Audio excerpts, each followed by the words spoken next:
dans les soins de longue durée. Merci. Maintenant, nous allons poursuivre. Andréane, vous avez la parole. Oui, merci beaucoup. Mes questions ont d'abord débuté pour Madame Cornelier de la FEAS. Merci beaucoup d'être venue ici aujourd'hui.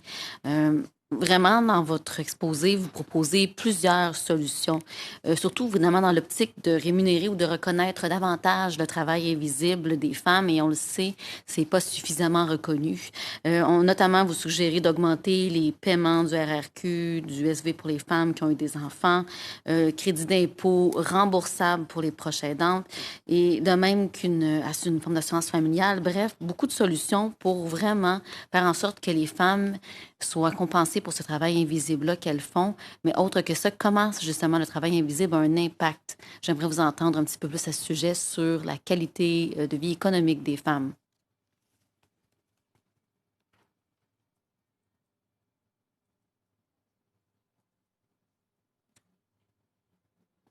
Hélène, you are muted, so if you could unmute Hélène. Hélène, vous êtes en sourdine. Pouvez-vous retirer le mode sourdine? Voilà. There she Merci. goes.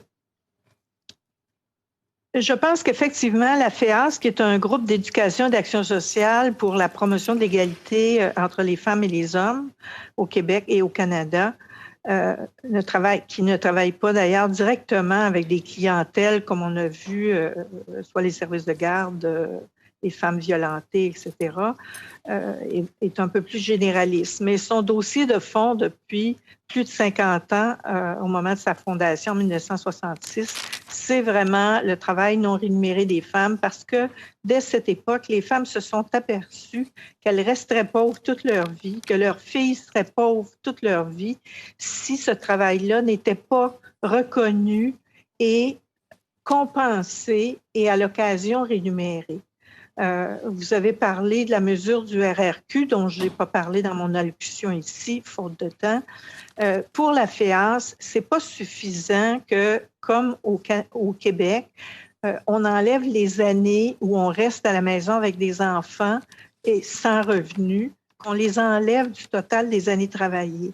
Il faut compenser ces années-là par un pourcentage du salaire canadien moyen. Je n'ai pas la formulation correcte, je suis pas allée la chercher ce matin, par un pourcentage. Donc, ces années-là sont compensées pour un travail que les mères auprès des enfants ou que les personnes proches aidantes auprès des aînés, personnes handicapées, qu'ils soient mineurs ou adultes, ou personnes malades, par exemple avec un cancer, pendant tout le temps où on doit se retirer du marché du travail pour qu'à la retraite, on puisse avoir une retraite qui reflète le travail qu'on a fait dans la société et pas seulement le travail sur le marché du travail rémunéré pour un employeur X.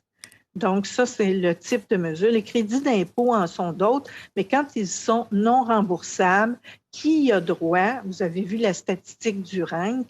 Les personnes qui ont des très bons salaires, les personnes à petit salaire, rien à faire. Et si la personne aînée a un revenu un peu substantiel, puis encore là, je dis à peu près 20 000 $ et plus, la personne perd tout le crédit d'impôt. Donc, il faut que ce soit remboursable pour que même les proches aidantes, par exemple, ou les parents sans revenus y aient droit, comme on a droit au crédit pour la TPS ou le crédit de solidarité au Québec.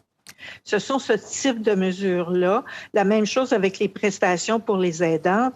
Quand on parle de la prestation de compassion, par exemple, on a droit à un certain nombre de semaines, c'est 26, il me semble, et la personne doit décéder dans les 26 semaines. Bon. Mais la première personne qui prend ces prestations-là a une semaine de carence. Elle peut partager les prestations, mettons, avec sa sœur. La deuxième personne n'aura pas de semaine de carence. Donc, il y a toujours une personne qui est pénalisée d'au moins une semaine de revenus à 55 %, ce qui n'est pas élevé. On ne fait pas de miracle avec ça. Et pourtant, elle donne sa vie pour la personne qui est en fin de vie. Donc, ce sont des mesures nécessaires, essentielles pour que les femmes arrivent à une égalité. Sans des mesures comme ça, il n'y aura jamais d'égalité. Et si on soulève la question de l'équité salariale, ben là, c'est tout un débat sur lequel on peut passer des heures. Donc, c'est une loi qui, pour vous, est très importante. Je vais vous poser quelques questions en rafale parce que le temps file. Est-ce que vous croyez, vous avez abordé les femmes aînées, est-ce que vous croyez qu'il y a un problème générationnel et que, justement, cette génération-là est vraiment moins autonome financièrement que les nouvelles? On pourrait aussi discuter à quel point les initiatives pour aider les femmes doivent être vraiment imbriquées dans un système de santé et de services sociaux qui est cohérent. Et qu'est-ce que ça apporterait de plus en période de crise, comme on l'a vu récemment? Et justement, jusqu'à quel point est-ce que les mesures d'austérité, au nom d'un principe économique, pourrait nuire encore à ce système de santé-là. Et finalement, l'accessibilité des femmes à l'assurance-emploi, est-ce que ça aussi, ça pourrait être une façon d'aider? Et finalement aussi, l'ACS+, c'est une loi de mesurer les impacts, justement, socio-spécifiques dans les différents ministères et dans chaque mesure de la reprise. Comment, pour vous, c'est important tout ça? Il y a 30 minutes. There is 30 seconds. Il vous reste 30 secondes. Alors, je vais aller peut-être au plus important pour nous. L'ACS+, comme la parité sur tous les comités qui sont déjà construits et qui devront être construits pour la fin de la pandémie, la nouvelle vague, etc., c'est essentiel. Sans ça, on ne saura jamais. Et les femmes qui sont brimées actuellement parce qu'elles ont plus de travail que les hommes, elles ont des emplois moins payés ou les ont perdus, ces femmes-là ne s'en sortiront pas avec des années.